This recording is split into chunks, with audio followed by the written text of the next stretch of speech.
Ayatollah Ali Khamenei, a man whose life has been defined by the harshness of his rhetoric against the West, specifically the US and Israel, and his ruthless rule, has died a martyr's death under the rubble of his compound in Pasteur, Tehran.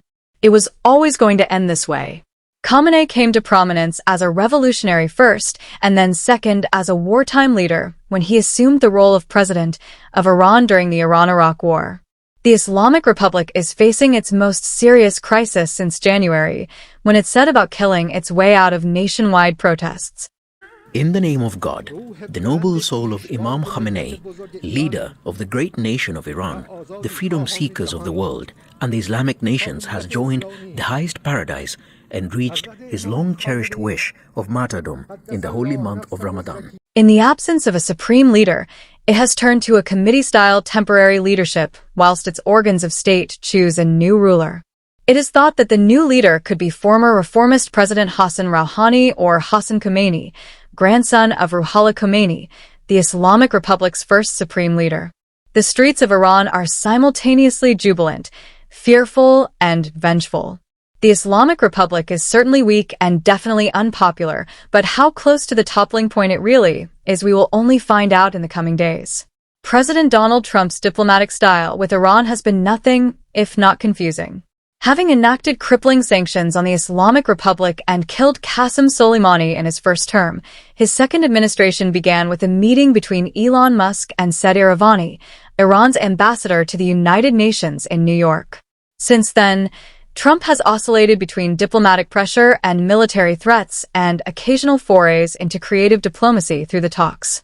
At the height of the protests, Trump reached for an ideological tone, seeking to portray himself as a defender of the Iranian people, calling for Iranians to overthrow a heavily armed and utterly brutal regime with little more than their bare hands. Our objective is to defend the American people by eliminating imminent threats from the Iranian regime, a vicious group of very hard, terrible people. Let's not forget that under Trump, support for Iranian dissident media outlets in the U.S. has all but ended, and that USAID, a vanguard of soft power and influence, is no longer. In the past few weeks, the talks in Oman and Geneva have progressed well, with Iran offering unprecedented concessions to whet the appetite of the more commercially minded in the White House.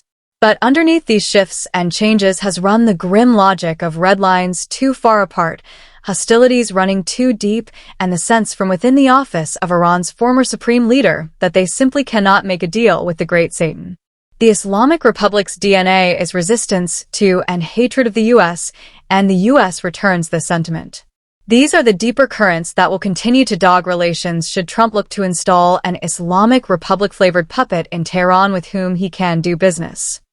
Sometimes there are no surprises, just patterns repeating themselves over and over again. Yet for all of Trump's noble rhetoric, he once again called on the brave people of Iran to rise up and overthrow the Islamic Republic. The most likely outcomes are for the Islamic Republic either to continue to resist to the very end, dragging the U.S. and Israel within Iran's borders for a bloody conflict, or for the United States to effect a coup in Iran that places a pragmatic Iranian Revolutionary Guard Corps or regime figure at the head of a country that is subservient to U.S. economic interests. On Saturday, as the strikes were ongoing, Trump spoke positively of some good figures within the regime who might be interested in working with the U.S., though he wouldn't say exactly who. But it seems unlikely that any accommodation with the U.S. from within the regime will materialize in the short term, at least not whilst the Islamic Republic continues to have command control structures in place over its people. If you enjoyed this video, don't forget to like, subscribe for more updates. Thanks for watching.